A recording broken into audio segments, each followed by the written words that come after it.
Hello, my dear student. Now I am explaining the virus according to NCERT. चलिए start करते हैं। पहले इस डायग्राम को देखते हैं। ये बैक्टीरियल सेल है और ये बैक्टीरियोफेज है। और एक बैक्टीरिया में या एक ई कोलाई में कई बैक्टीरियोफेज अटैक करते हैं जो टेल फाइबर से अटैच होते हैं। चलिए नेक्स्ट पेज पे आते हैं। Virus term coined by Louis Pasteur. ध्यान रखिएगा, वायरस शब्द जो है लुईस पास्चर ने दिया था। इसकी डिस्कवरी बाद में हुई थी लेकिन टर्म पहले आ गया था। वायरस मीन्स होता है particle of the poisons, poison के कण, विष के कण। Ivanowski is credit with the discovery of the virus 1892। इन्होंने टीएमवी वायरस को सबसे पहले डिस्कवर करा था। बेजरिंग ने बताया था वायरस इज कंटेजियम विवम फ्लूडम, मतलब लिविंग इन्फेक्शियस फ्लूड। क्योंकि वायरस इतने छोटे होते तो दिखाई नहीं देते थे, इसलिए बेजरिंग ने बताया था कि एक ऐसा फ्लूड होता है जो एक सेल से दूसरी सेल को आसानी से इन्फेक्टेड कर सकता है। ये पूछते हैं, अक्सर इम्पॉर्टेंट है। स्टैनले ने सबसे पहले वायरस के क्रिस्टल बनाए थे और वो क्रिस्टल टीएमवी वायरस के थे। Virus are the obligate intracellular intramolecular parasite. Virus जो है वो ऑब्लिगेट इंट्रासेलुलर मतलब एक सेल के अंदर ही रहेगा, सेल के अंदर ही इन्फेक्शन करेगा। इंट्रामोलिकुलर मतलब वायरस का डीएनए होस्ट के डीएनए से अटैच हो जाएगा। Inactive form of the virus known as the virion occur outside the cell. जो वायरस होस्ट सेल के बाहर रहता है एक्चुअली उसको विरियन बोलते हैं। तो ये जो बैक्टीरियोफेज आप देख रहे हैं ना, ये अभी होस्ट सेल के बाहर है। This is the host cell. Host cell के बाहर इसको क्या बोलेंगे? विरियन बोलेंगे। क्या बोलेंगे इसको? विरियन बोलेंगे। क्लियर हो गया। और जब इसका DNA, this is the DNA, ये डीएनए जब होस्ट सेल के अंदर चला जाएगा तो इसको हम बोलेंगे वायरस। नेक्स्ट पॉइंट पे आते हैं। Structural component of the virus. Virus में क्या क्या स्ट्रक्चर के पार्ट होते हैं देखते हैं। Envelope is the outer thin loose covering composed of protein from virus, lipid and carbohydrate coming from the host, both coming from the host. Virus के चारों तक इन्वेलप होता है जो एनिमल वायरस में मिलता है, प्लांट वायरस में नहीं पाया जाता। It is mostly found in animal virus, ठीक है। और इसकी स्मॉलर सब यूनिट को हम बोलते हैं पेप्लोमियर। क्या बोलते हैं? इसकी स्मॉलर सब यूनिट को हम बोलते हैं पेप्लोमियर। ये mostly found in animal virus. ये जो इन्वेलप होता है ये लिपिड और प्रोटीन का बना होता है, कार्बोहाइड्रेट का बना होता है। प्रोटीन वायरल की जीनोम से आती है और लिपिड और कार्बोहाइड्रेट ये होस्ट से आता है। क्योंकि वायरस के पास केवल डीएनए होता है तो डीएनए में केवल प्रोटीन की इन्फॉर्मेशन होती है, इसलिए वायरस केवल प्रोटीन की इन्फॉर्मेशन देगा, लिपिड और कार्बोहाइड्रेट होस्ट से आएगा। नेक्स्ट पेज पे आते हैं।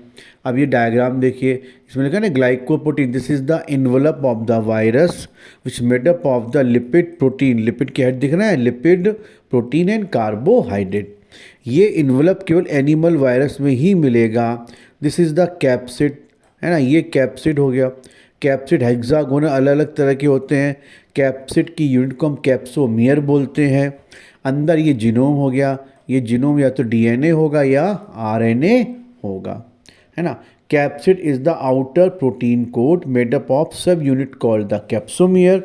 There number is virus specific. This is the antigenic property. हर वायरस में कैप्सिड का कवर होता है। कैप्सिड डीएनए को प्रोटेक्शन देता है, जेनेटिक मटेरियल को प्रोटेक्शन देता है। इसकी यूनिट को कैप्सोमियर बोलते हैं। कैप्सोमियर का शेप होता है हर वायरस में अलग अलग होता है, वही उसको एंटीजेनिक प्रॉपर्टी देता है जो उसको बचाने की कोशिश करता है। जेनेटिक मटेरियल वायरस में या तो डीएनए होगा या फिर आरएनए होगा, दोनों जेनेटिक मटेरियल नहीं हो सकते। DNA genetic material generally animal virus में मिलता है ना।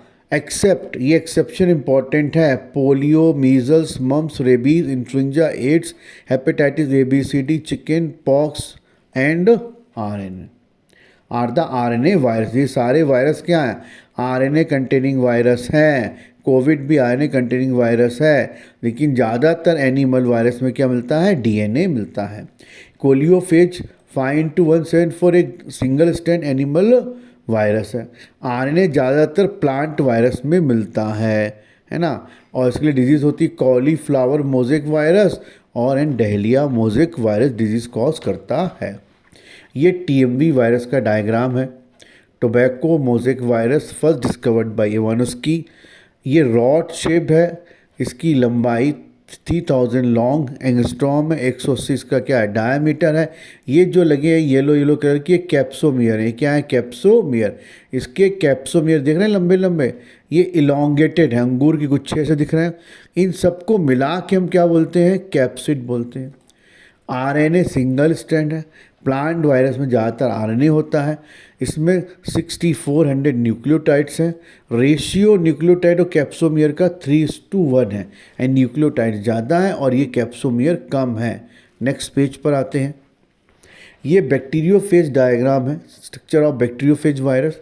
Bacteriophage virus has the tadpole like structure with the polyhedral head. ये इसका हेड है जो कैप्सिड है और ये टेडपोल ऐसा दिखता है, इसलिए इसको हम T2 फेज भी बोलते हैं। T1, T2, T3, T4, T7 तक होते हैं। T4 टेडपोल होता है। तो जो इवन नंबर वाले होते हैं वो वायलेंट होते हैं, मतलब वो होस्ट सेल को किल कर देते हैं, और जो अनइवन नंबर वाले होते हैं T1, T3, T5 ये नॉन वायलेंट होते हैं। इसमें ये कैप्सिड हो गया, ये इसका जेनेटिक मटेरियल DNA हो गया, ये कॉलर, ये कॉन्ट्रैक्टाइल शीट है जिससे ये हॉलो होती है। इस शीट से DNA निकल के होस्ट सेल के अंदर चला जाता है। ये इसकी बेस प्लेट है, टेल फाइबर 6 होते हैं। The head consist of nucleic acid surrounded by the protein called the capsid. Nucleus double strand DNA हो गया। Tail is proteinous tube-like core surrounded by a sheet. At the one end, tube is joined with the collar. एक end पे collar से जुड़ी है और एक end पे at the other end it has the hexagonal basal plate. ये basal plate से जुड़ी है। 6 स्मॉल टेल फाइबर 6 होते हैं, है ना, जो इसको होस्ट से अटैचमेंट करने में हेल्प करते हैं, जो आपको मैंने फर्स्ट डायग्राम में दिखाया था। नेक्स्ट पेज पर आते हैं। जो वायरस होता है उनमें रिप्रोडक्शन 2 तरीके से होता है, फेजिक और पिनोसाइटिक। फेजिक साइकिल 2 प्रकार की होती है, लाइटिक और लाइसोजेनिक। लाइटिक साइकिल में होस्ट सेल की किल हो जाता है, लाइसोजेनिक साइकिल में होस्ट सेल किल नहीं होती। बस इतना ही आपको याद रखना है according to NCERT। Pinocyte reproduction is found in TMV HIV। अगर पिनोसाइट रिप्रोडक्शन होगा तो पूरा का पूरा वायरस अपने कैप्सिड साइट होस्ट सेल के अंदर इंटर कर जाएगा, इन्वेलप इंटर नहीं करेगा। अगर फेजिक वायरस होगा तो केवल DNA अंदर जाएगा, बाकी पार्ट होस्ट सेल के बाहर ही रहेगा। रिप्रोडक्शन आपको इतना ही करना है।